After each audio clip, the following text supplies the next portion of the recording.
Salut, comment savoir si vous avez été piraté? Bienvenue sur cette vidéo. Si vous pensez que vous avez été piraté, que quelqu'un par exemple se balade sur votre ordinateur ou votre téléphone portable est en train de lire vos emails, utiliser votre compte Facebook ou lire vos SMS et tout ça à votre insu sans savoir que quelqu'un le fait. Donc cette technique de sécurité informatique, ça va vous permettre au moins de capturer l'adresse IP de la personne qui fait ça pour ensuite pouvoir soit porter plainte, soit l'identifier de manière plus précise. Mais au moins vous aurez son adresse IP, bien souvent ça sera la véritable adresse IP puisque ce type de hacker n'aura pas au préalable pris soin de se protéger avant. Et pour ça, vous allez dispatcher des liens piégés un petit peu partout sur votre ordinateur ou votre téléphone portable pour justement faire cliquer cette personne et obtenir son adresse IP. Je vous montre tout ça derrière mon écran. Donc ce que vous allez faire, c'est vous allez aller par exemple sur un site comme iplogger.org, vous en avez plein d'autres pour créer des liens piégés. C'est-à-dire que ici, vous allez coller l'URL de n'importe quel site web.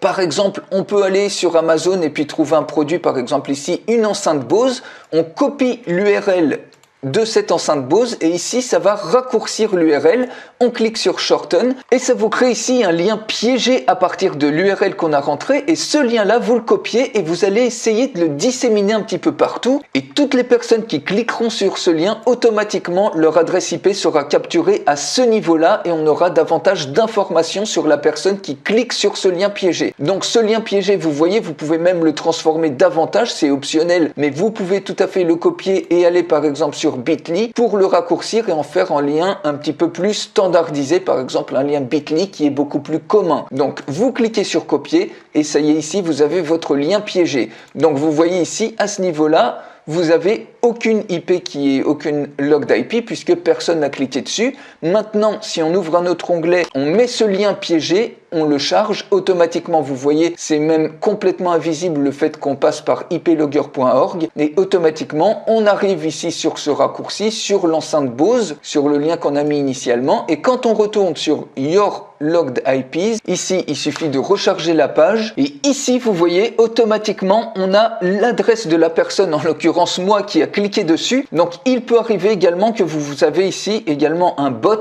puisque ici, vous voyez en l'occurrence, c'est le site de Amazon. Donc ça bot, c'est exactement la même chose par exemple sur Facebook. Vous voyez ce type de lien là, vous pouvez les partager par exemple en privé pour voir si quelqu'un va espionner votre compte Facebook. Donc par exemple, vous voyez, vous cliquez ici pour créer une publication, vous la publiez sur vous uniquement pour savoir si quelqu'un finalement espionne votre compte, s'est connecté à votre compte et vous saurez que si c'est vous uniquement, eh bien il y a de fortes chances que si quelqu'un clique, c'est que quelqu'un a vos identifiants Facebook et utilise votre compte à votre insu. Donc vous voyez ici, il y a l'image qui se charge et en fait ici ça sera normal que vous retrouviez ici d'autres logs par exemple de Facebook ou de Microsoft qui seront mis sous forme de bot puisque quelque part Facebook automatiquement pour générer cette image va cliquer quelque part sur ce lien.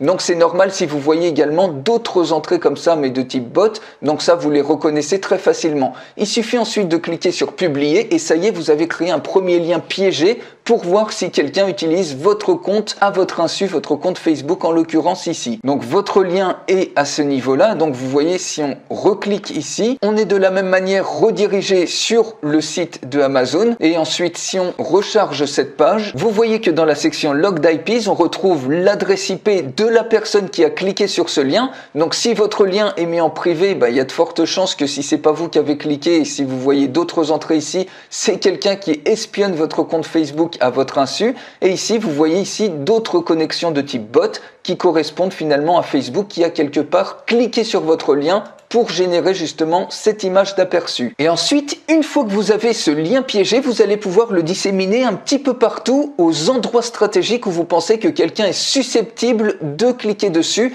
quelqu'un qui vous espionne. Par exemple, ça peut être en mode privé sur votre compte Facebook, ça peut être également dans vos conversations Messenger ou WhatsApp. Et si quelqu'un d'autre que vous ou un complice, par exemple, vous envoyez un lien dans Messenger et si quelqu'un d'autre que votre complice ou que vous clique dessus, vous allez allez tout de suite le voir sur Logged IPs, et donc c'est qu'il y a de fortes chances que quelqu'un vous espionne et se soit introduit par exemple sur votre compte Facebook. Vous pouvez faire exactement la même chose par exemple dans vos emails. Vous avez un complice par exemple, vous lui envoyez un email, lui ne va pas cliquer dessus puisqu'il est complice, mais par exemple vous mettez un email comme ça qui donne envie de cliquer. Par exemple, voici les informations confidentielles à garder pour toi. Donc une personne qui lit vos emails, il y a de fortes chances qu'elle va cliquer dessus, et vous pourrez tout de suite voir dans Logged IP s'il y a des personnes qui ont cliqué dessus, et comme ça identifier un intrus potentiel. Donc il y a plein d'autres endroits, vous pouvez faire exactement la même chose par exemple avec un smartphone. Si vous avez un complice, vous lui demandez de vous envoyer un SMS avec le lien piégé,